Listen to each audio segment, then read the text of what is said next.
Border Bowl is back Saturday, January 13th at Burke County High School. Get tickets now at WJBF.com. Presented by Branchmark USA. The most watched station in the CSRA, News Channel 6. Weather headlines on News Channel 6. Brought to you by Jamie Casino Injury Attorneys. It's been a very rainy Sunday. We have this low pressure system along the East Coast that's bringing us some heavy rain at times, also some very gusty winds. But the good news is that it's almost over, and as we go into the work week, we'll be back to sunshine and also some colder temperatures. I'll have all those details coming up. Right now in News Channel 6 at 6, a storm crossing blowing through the nation. How the weather may affect holiday travel plans, we have the details. And how you can help a local nonprofit organization to guarantee a Christmas for families in the CSRA, as your news at 6 starts now. Live from Television Park, this is WJBF News Channel 6 at 6. Good evening, I'm Bria Smith. Thanks for joining us here on News Channel 6 at 6. Renetta is on assignment. Coverage you can count on begins with millions of Americans set to take to the skies and hit the roads as they prepare to gather with family and friends this holiday season. But for those trying to leave this weekend, a winter storm along the East Coast complicated things. Here's Morgan Norwood. With just 1 week to go until Christmas Eve, airlines are bracing for what's expected to be the busiest holiday travel season ever. Yeah, I'm excited, and well, we're gonna have to wait in long lines, but it's fun. More than 39 million passengers expected to fly between December 20th and January 2nd, according to Airlines for America. That's an increase of 16% over the past year. United and Delta expecting around 9 million passengers each. American expecting the biggest rush, with close to 13 million people flying over the next few weeks. The busiest travel days will be this Thursday through Saturday, and travelers can expect crowded airports, long lines, and possible disruptions. For those planning to drive this holiday, there's good news at the pump. According to Gas Buddy, gas prices are at the lowest they've been this year, but those drivers can expect lots of company on the roads. AAA is predicting 104 million people will be driving to their destinations, and for those who tried to beat the rush by traveling this weekend, a wet and windy storm causing some treacherous driving conditions. Look, they're barricading it. I don't want to go through this. Heavy rain leading to flash flooding in South Carolina Sunday. Nearly 8 inches of rain fell near Charleston, prompting a flash flood emergency. This white SUV losing control, slamming into a telephone pole in Cocoa Beach, Florida. Streets in Hollywood Beach flooded, disrupting plans for some. We're gonna have a nice getaway, and this is our nice getaway, but it is what it is, you know? That storm now expected to impact the Monday morning commute in the Northeast. The bulk of the moisture shows up between midnight tonight and 6 o'clock tomorrow morning. Morgan Norwood, ABC News, New York. It's time now to check how that winter storm is affecting the CSRA with meteorologist Jenna Petracci. Jenna, it's been pretty rainy. Yeah, it's definitely been a very rainy end to the weekend. This rain actually started late last night, continued into the early morning hours of Sunday. That's when we had the heaviest rain and also the gustiest winds. But it's almost over, and luckily we'll be quickly back to sunshine tomorrow. But as you can see behind me, we do have this low pressure system along the East Coast. And as we just heard, it's really been wreaking havoc across parts of South Carolina, including Charleston, where there's been a lot of flooding. For us, fortunately, that hasn't been the case. We definitely have had a lot of rain today, but not too many flood alerts. We had an aerial flood advisory earlier across the metro, but you can see we're starting to get a break from the rain now. Here's a closer look across Augusta, completely drying out now. Just some showers up in Edgefield, Saluda, and Aiken County. Further down towards the south, we have some showers outside of Waynesboro. A lot of it across Jenkins County, all very light rain though. Notice we're not seeing any heavy pockets here, and definitely no thunderstorms. But overall rainfall total is pretty impressive today. We did see several spots reach 2 inches, and that includes Augusta and Aiken, around 2.5 in Waynesboro, over 3 inches in Wrightsville, close to that 4-inch mark. But notice in our northwestern counties where we see this blue color here, that's under ½ an inch of rain. So north of I-20 definitely didn't get quite as much, and the gustiest winds were definitely further south, say in Allendale County. That's where they're under a wind advisory, and that was originally for those wind gusts up to 45 miles per hour. And there's also a lake wind advisory that goes all the way until Tuesday morning, and that's for wind gusts up to 25 miles per hour. Though I do think, even though Allendale's still in that wind advisory, pretty much all of us are seeing those winds settle down now. Sustained wind values only up to around 15 miles per hour, and those gusts up to around 25 at this time. So very wet roadways outside. However, no flood alerts at this time, and not expecting those the rest of this evening. Sitting around the low 50s across the area, and for the rest of tonight, we'll see us fall into the upper 40s starting at the 7 o'clock hour, and those skies begin to clear, and we'll actually wake up to a lot of sunshine tomorrow. So that rain will end by 9 p.m. already over in Augusta, but just finishing off in some of our eastern counties. Wind gusts staying up to 25 miles per hour, though, all the way through Monday. Dry and sunny on Monday as well, and then very cold all of next week. I'll have a look at exactly how cold it will get coming up. Back to you, Bria. Thanks, Jenna.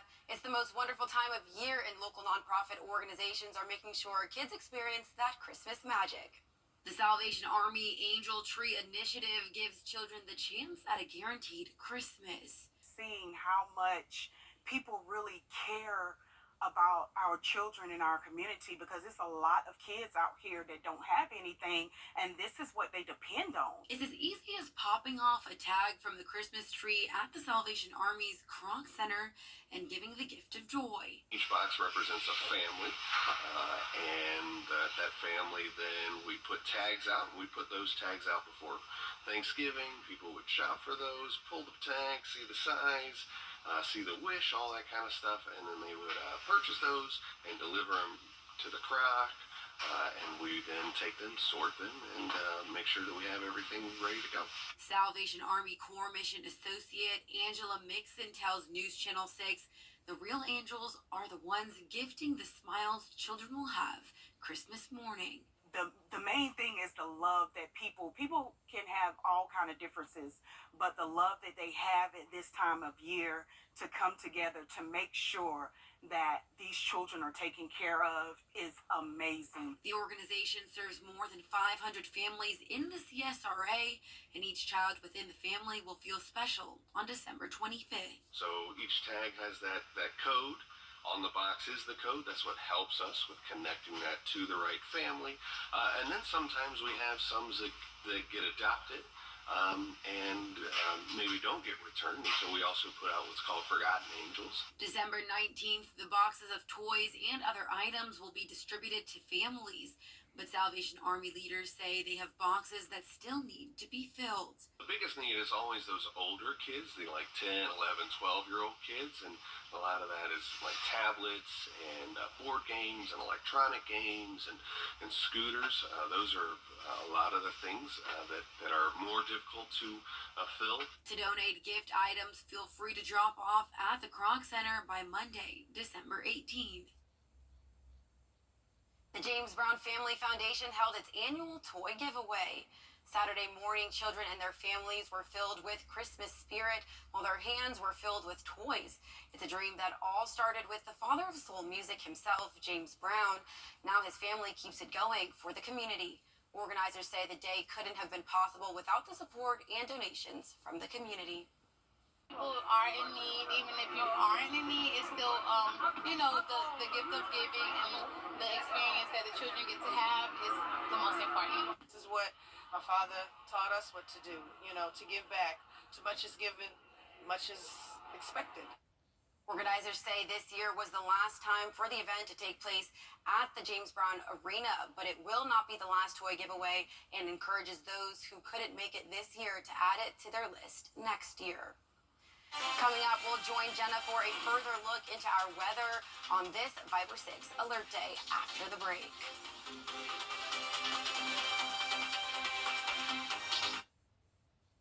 The WJBF/BetterYou.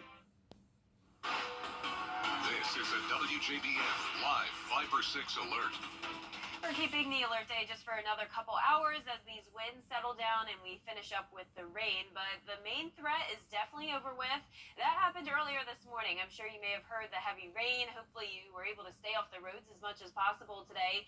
We did have an aerial flood advisory across the metro early this morning, but for the most part, we avoided a lot of flooding today. The wind gusts have stayed pretty manageable as well. And you can see we're pretty much done with the rain. Around half the CSRA drying out now, and that does include downtown Augusta. Not seeing any rain over in Richmond or Columbia County. Aiken County still dealing with some sprinkles. Same thing up in Edgefield and Saluda, and more widespread light rain across Jenkins County right over Millen.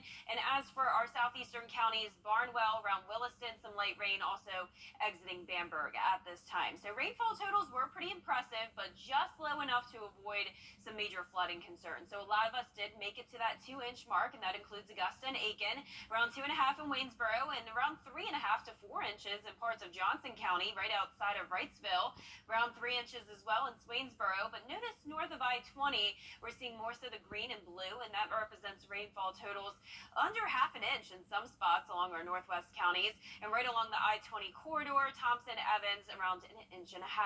Now, as we take a live look now at our Terry Lambert Hyundai Skyview cam in Aiken, definitely very wet outside, but not much more rain to worry about. All that rain is pretty much out of downtown Aiken, exiting off towards the east. We're sitting at 52 degrees in Augusta with a northwest wind of 13 miles per hour. So still pretty breezy, but those gusts are definitely pretty tolerable at this time, with temperatures very consistent, anywhere from around 50 degrees to 53. And as we go into the next couple of hours, we'll fall into the upper 40s. There's the winds coming in from the northwest, seeing values anywhere from around 5 miles per hour up to 15 in Aiken, where there's still some rain. So we do still have some wind alerts in place. The most important one here is down in Allendale County. This is a wind advisory, a general advisory as we call it. This goes until 1 o'clock in the morning, though I do think this could be dropped sooner than that. If not, I'm really not expecting those wind gusts to go any higher than 25 miles per hour, though that alert was originally for gusts up to 45 earlier today. This lake wind advisory goes all the way until 9 a.m. on Tuesday, though. So even though we're done with the rain, it will continue to stay breezy, but nothing of concern, nothing that will cause power outages for tomorrow. And the CSRA did have some minor power outages today in Aiken County, but for the most part, they stayed out of our area.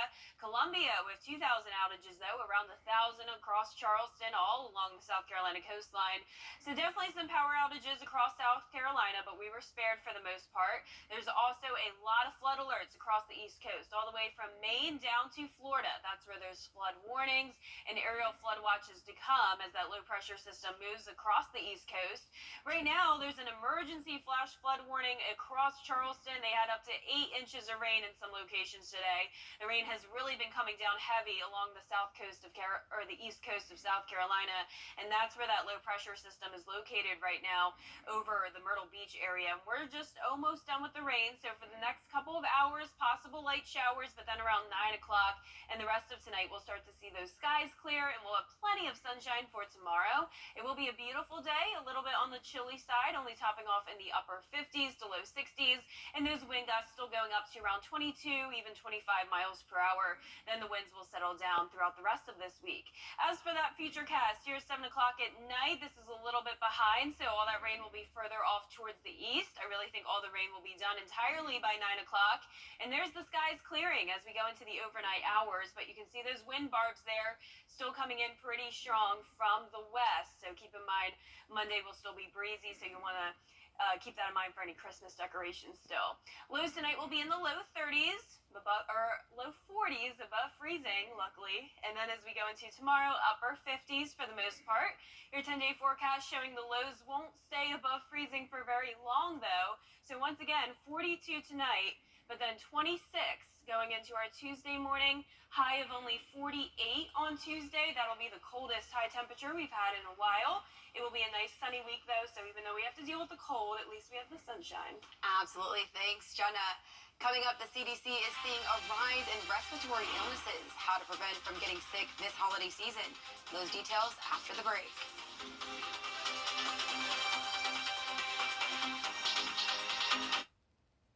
The 10-day forecast on The CDC says flu and COVID cases are climbing, and some hospitals are seeing an increase in patients ahead of the holiday season.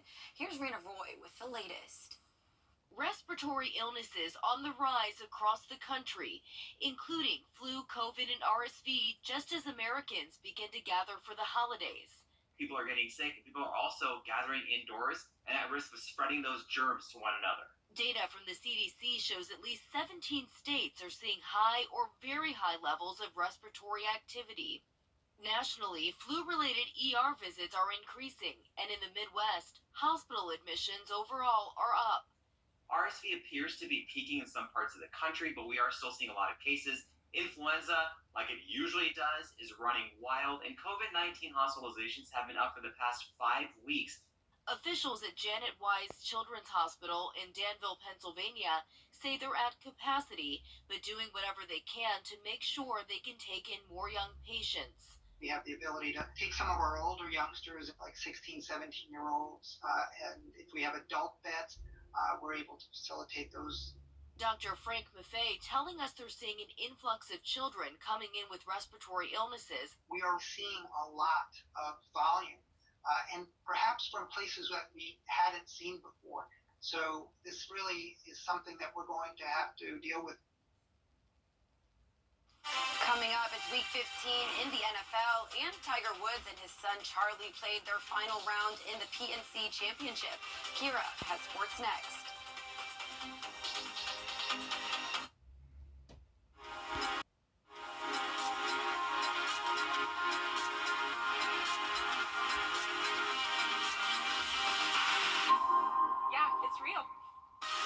Get spotted with an SRP Spotted sticker and get $100. That's right, it's that easy. Get your SRP Spotted sticker or magnet from any SRP location and you could be spotted and win $100. Follow us on Facebook for even more chances to win with Spot Me SRP.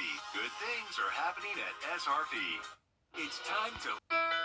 70 years ago, a local legacy was born that changed television forever. Who would ever have thought that television would have become as important as it is, JB? But throughout it all, one thing that has remained the same is the passion we feel for our community and the dedication we have to our viewers. WJBF News Channel 6, celebrating 70 wonderful years of coverage you can count on. You can't always choose the way, but you can choose your weather app. Go with the most accurate and most trusted, the Live Finder 6 mobile app. Download it today. Now, WJBF sports coverage you can count on. It was week 15 in the NFL, and that means a very exciting matchup of two of our area teams, the Carolina Panthers and the Atlanta Falcons. The Falcons visited the Panthers for a very rainy football Sunday in Charlotte, but that was not stopping the fans at all. Second quarter, no score, 1st and 10 for the Falcons. Desmond Ridder throws a deep pass to Jonnu Smith for a 56-yard reception. He makes it all the way down to the 2-yard line, and the Falcons are in the red zone. Then a few plays later, Cordell Patterson runs it in for a 2-yard touchdown, and the Falcons take the lead 7-0. Then in the third quarter, under 2 minutes to play, Atlanta leads 7-3. On 3rd and 11, Bijan Robinson, tackled by Troy Hill, forces a fumble that's recovered by Brian Burns, and the Panthers take over possession.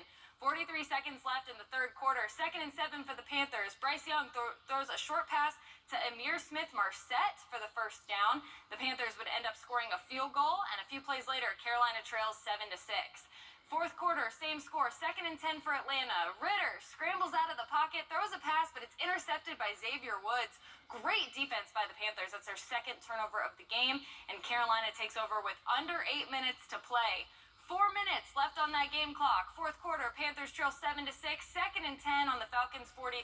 Young throws it to DJ Shark, who secures a tough catch for the 18-yard gain. Look at that body control, keeping his feet in bounds for the first down. Very impressive. Later in the drive, on 3rd and 3, Chuba Hubbard runs it up the middle for 6 yards. That's a first down for the Panthers. And with 1 second left in the game, Panthers looking to get their second win of the season. Eddie Pinheiro comes out for the 23-yard field goal, kicks it straight down the middle, no problems. Panthers win 9-7. Later on tonight, we will hear from head coach Tabor about what it was like for him to win his first game as a head coach in the NFL. And in the final round of the PNC Championship, Tiger Woods arrived with his daughter Sam, who's caddying for him. Fifth hole, Tiger sinks this putt for eagle. Charlie Woods walks it in for Tiger, and Charlie looking very confident in his dad throughout. Ninth hole, Charlie chipping from the green side rough, a great looking shot. Charlie holds it in for the birdie, very fired up after the shot, giving a huge fist pump. Tiger smiling on, watching his son. It's really cool to see how similar the two are. Here's the 2001 Players Championship, where Tiger sunk a 60-foot putt for birdie, and that fist pump is definitely a family trait.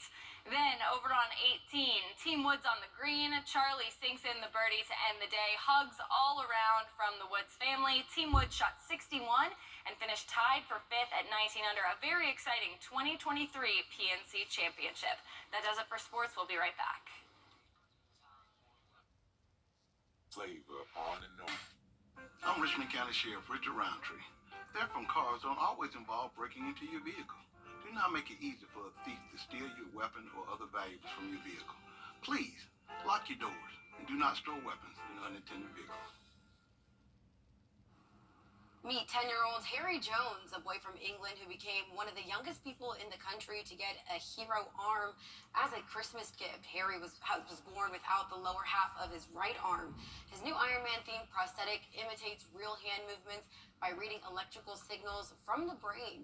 It also features a freeze mode to grip objects. His bionic arm is available for all amputees in the UK after years of only being approved for military veterans. That is so cool. Look at it. It's Iron Man themed. That's so Wow. awesome. That makes it so much more fun for kids. And I mean, I'm sure he actually thinks he's cooler than all his friends, Oh, and people in his classes. With I an arm like would. that. I would think I was super cool if I Yeah. had an Iron Man arm. Look at that. Well done, Harry. Congratulations. Awesome. So happy for him.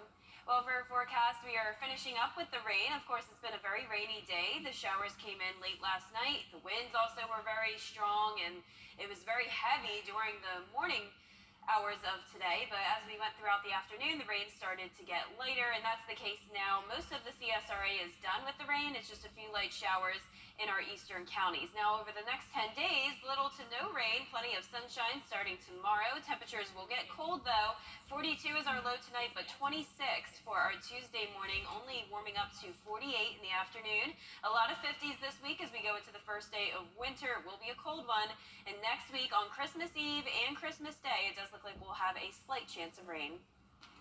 That's our report for now. Thanks for watching. Be sure to join us again at 11 o'clock. Have a good night.